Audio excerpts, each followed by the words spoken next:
Bulldozer हमारे ऊपर चलेगा, मेरे मन बस्ती उजड़ेगी तो हमारी गलती क्या है?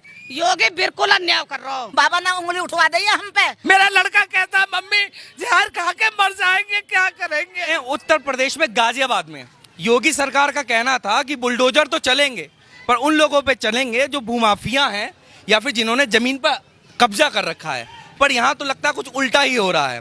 अभी मैं केला भट्टा के नियर बाई खड़ा हूँ और यहाँ पर आप रजिस्ट्री देख सकते हैं। सरकार ने एक चुपचाप नोटिस दे दिया, दीवारों पे चिपका दिया और कहा 15 दिन का समय है भाई साहब, छोड़ दीजिए नहीं तो तोड़ तो देंगे ही हम। सवाल ये उठता है कि कब से रह रहे हैं आप यहाँ पर? हमें हो गए 70-80 साल हो गई बेटा, हमें तो 60 साल तक शादी की हो गई। भैया मैं सरकार से ये पूछना चाह रही हूँ, जब ये जमीन अवैध थी तो हम लोगों को रजिस्ट्री क्यों करी? हमने ये खरीदी है, रजिस्ट्री का पैसा मेहनत का कमा के मजदूर आदमी, यहाँ कोई नौकरी नहीं है हमारी। 2 पैसे अपने बच्चे पाले और उसी पैसे से बचा का अपना मकान बना के खड़ा करा। और आज सरकार ने हमें इसमें नोटिस थमा दिया है कि हम इसको तोड़ रहे हैं, तो हम कहाँ जाएंगे अपने बच्चों को लेके? हम ये पूछना चाह रहे हैं सरकार से, हमारी गलती क्या है?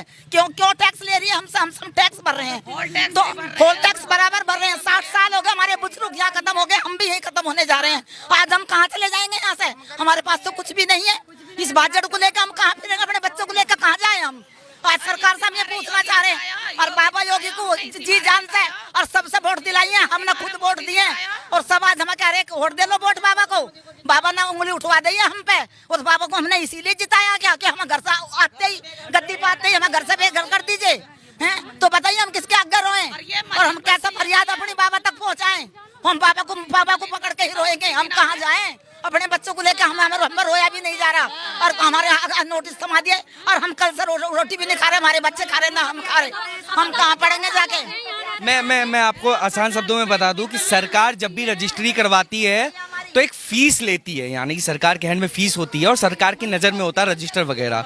अगर ये रजिस्टर वैलिड है तो आखिर फिर ये नोटिस भेजने का क्या मकसद था? और लोगों से बात कर रहे हैं, धोखाधड़ी कर रहे हैं भैया, धोखाधड़ी कर रहे हैं। योगी सरकार, मोदी सरकार धोखे से हमसे वोट ली है और धोखाधड़ी कर रहे हैं। 3-4 पीढ़ी आ गई हमारी इसी यहाँ पे। हमारे ससुर के भी बाप यहीं खत्म हुए और फिर जब रजिस्ट्री क्यों कर रहे हैं? फिर मकान हमने बनाया तो रोका क्यों नहीं? उस टाइम रोकते। अब जो कमाया हमने सब लगा दिया। अब यह योगी है तोड़ कर देते हम।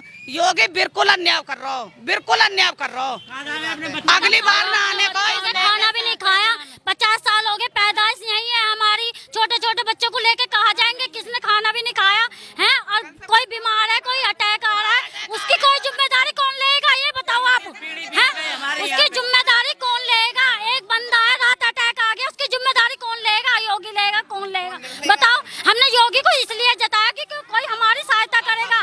बताओ है, आज रोड पे आ गए, अब तो कहाँ जाएंगे? पक्के मकान बना रखे, इसलिए बना रखे हमने। हम और जी हमको पैसा दिया मकान बनाने के लिए और वो मकान हम अभी घर में घुसे भी नहीं है और उस घर के अंदर हमारी तोड़फोड़ हो रही है।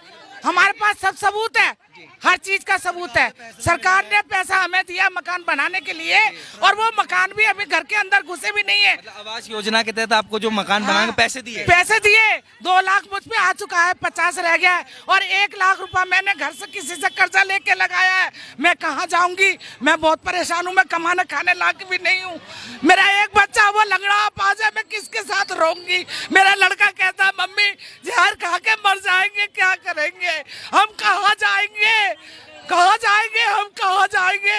हमारा तो कोई और शहर मकान कुछ नहीं है, हम कहाँ जाएंगे? मोदी ने पहले मकान तोड़वा दिया, मकान तोड़वाने के बाद पैसा दिया, पैसा देके मकान बनवाया, अब हमारा मकान फिर तोड़वा रहा है। हम कहाँ जाएंगे गरीब आदमी? मरेंगे तो सब ना, हम मरेंगे, हमारे बड़े कादा का पड़ेंगे, कपिलाद के बच्चे हमारे हैं, एक कपिलाद के बच्चे हम कादा का पड़ेंगे, अब कल लेकर पड़ेंगे। आई गवर्नमेंट चलेगा, हम तो मरने को लेते हैं। कहाँ जाने वाले इसके बाद? कहाँ जाएंगे? यहाँ के यहीं मरेंगे, यहीं रहेंगे। जब कल को बुलडोजर चलेगा और आप सामने होंगे, हो सकता है चोट लग जाए, हटेंगे नहीं आप? नहीं हटेंगे, हम पे बुलडोजर चढ़ा दो, हम यहीं मरेंगे, सब यहीं रहेंगे, यहीं मरेंगे, सब यहीं मरेंगे। मैं तो अपने बालकों को लेकर गोदी में लेकर नहीं जाएंगे, हम सब यहीं मरेंगे। सबसे पहले बिल्डोजर हमारे ऊपर चलेगा, मेरे मन बस्ती उजड़ेगी तो हम अपने बच्चों को लेकर यहीं मरेंगे, हम नहीं जाएंगे कहीं भी। बुलडोजर अपने ऊपर चढ़ा देंगे, बाद में कहीं हाँ, बच्चे ये कहाँ जाएंगे? हमारे बच्चे जवान हो रहे, शादी लायक, हम ये सोचते हैं हम अपना मकान बेच के अपने बच्चों की शादी करेंगे, उसके लायक भी नहीं रहे हम तो अब। जब जगह ही अवैध है तो यहाँ पे नेता क्यों खड़ा हुआ है? सवाल तो पहला ये उठता है। आखिर पार्षद भी क्यों खड़े हुए हैं? यहाँ का कोई पार्षद है? अगर पार्षद है तो चुनाव में खड़ा क्यों? क्योंकि वोट तो आप लोगों ने ही लिया होगा इनका। तो फिर अवैध कैसी हुई जगह ये जगह अवैध है या नहीं है, ये फैसला ये है कि सरकार को ये लोग जब ये 75 साल पहले 80 साल पहले लोग आए थे, यहाँ झुग्गियाँ डाली थी, उस टाइम पे ये लोग कहाँ गए थे? और रेलवे की जगह थी तो रेलवे ने अपना बोर्ड क्यों नहीं लगाया था? जब ये लोग अपने पक्के मकान बना रहे थे तो रेलवे के लोग क्यों नहीं रोक रहे थे? और ये रेलवे की जगह नहीं है। हमारा मानना ये है कि इन गरीब लोगों को उजाड़ा जा रहा है। यहाँ ना रेलवे की कोई बोर्ड है, ना रेलवे की कोई निशानी है, ना रेलवे का कोई सबूत है। ये कहाँ ये गरीब आदमी जो अपने मकान अपने पेट पट्टी काट के बच्चों के लिए मकान बनाए हैं, 3-3 4-4 मंजिल मकान एक दिन में तो बनता नहीं है। ये 80 साल 90 साल 70 साल 75 साल 60 साल से यहाँ लोग रह रहे हैं। इन लोगों को उजाड़ने का काम जो है ये निंदनीय है। अब से पहले सरकारें कहाँ सो रही थी? मैं पूछना चाहता हूँ इन गरीबों का क्या होगा? ये मजदूर किस्म के लोग हैं, कोई ठेला पट्टी लगाता, कोई बेलदारी करता, कोई कुछ करता, कोई करता। इन लोगों को उजाड़ा जाएगा तो हम लोग एक आंदोलन करेंगे और जिसकी जिम्मेदारी सरकार की होगी। सरकार को समय रहते जागना चाहिए कि इन गरीबों को ना उजाड़ के पूंजीपतियों के पास तो बिल्डोजर चलाएगी नहीं। जो भूमाफियाओं ने कब्जे कर रखे, इन गरीब मलिन बस्ती दिखाई देती है। जब ये मलिन बस्ती अवैध बस्ती थी तो इसमें विकास क्यों कराया गया? इसमें खंभे क्यों लगवाए गए? इनकी वोटर लिस्ट क्यों बनवाई गई? इन्हें बिजली का कनेक्शन क्यों दिए गए? हम इसकी निंदा करते हैं और रेलवे अधिकारियों से अपील करते हैं, मांग करते हैं इन गरीबों पर रहम खाएं। और उनकी जमीन 70 साल से कहाँ सो रहे थे, 80 साल से कहाँ सो रहे थे? इन गरीबों को उजाड़ने का काम किया तो हम लोग आंदोलन करेंगे, अपनी जान तक देने के लिए तैयार रहेंगे। देखिए, प्रधानमंत्री आवास योजना के तहत एक पैसा है, एक सरकार ने योजना निकाली थी उन गरीबों के लिए जो अपना मकान नहीं बना सकते ना, उनको सरकार पैसा देगी और ये अपना मकान बना सकते हैं। उसके बाद सरकार की तरफ से एक बोर्ड लगता है उनके नाम के साथ। अगर ये अवैध है तो सरकार से मेरा ही सवाल है कि आखिर पैसा क्यों दिया गया है? इनको झूठे सपने क्यों दिखाए गए हैं? अब ये मकान 4 दिन हुए बने हुए और यही टूटेंगे मकान, अभी टूटेंगे मकान। कैसा दर्द होगा? सरकार का भी तो पैसा वेस्ट में ये बर्बाद है कहीं ना कहीं। और ये मकान बना के छोड़ तो दिया, बिजली का कनेक्शन दे दिया। अब सरकार इस पर क्या जवाब देगी? शायद चुप्पी छाड़ लेगी, क्योंकि उनके पास बड़े बड़े वकील हैं, उनके पास बड़े बड़े नेता हैं, जवाबदेही है। ये शायद इनमें से बहुत कम लोग पढ़े लिखे होंगे, इनको तो पता भी नहीं है कि सरकार के बारे में क्या बोलना चाहिए क्या नहीं। पर सरकार से सवाल नहीं पूछेंगे, किसके पास अपना दर्द बयां करें? यही सवाल पूछ रहे हैं कि अगर अवैध है तो पैसा क्यों दिया गया?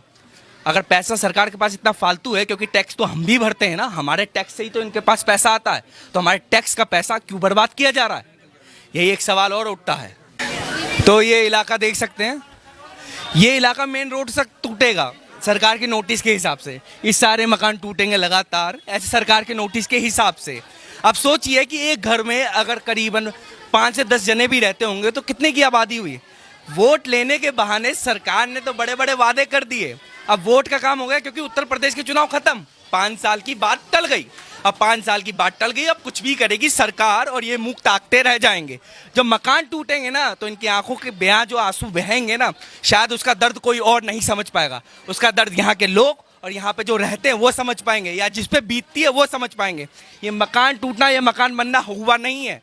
लोग अपनी जन्मभूमि की कीमत लगा देते हैं, पैसा एक एक रुपया जोड़ कर ये मकान बनाया जाता है। अगर आपको मकान बनाने की तमीज़ पता होती तो शायद आप समझ जाते। आप सत्ता में तो बैठ गए, सत्ता में बैठने के बाद कुछ भी मनमानी करेंगे। आप राजा हैं, क्योंकि इसलिए राजा बने क्योंकि इन लोगों ने वोट दिया, और जिन लोगों ने आपका सहयोग किया है आप उन्हीं के साथ गद्दारी करेंगे तो शायद ये गलत बात हो जाएगी।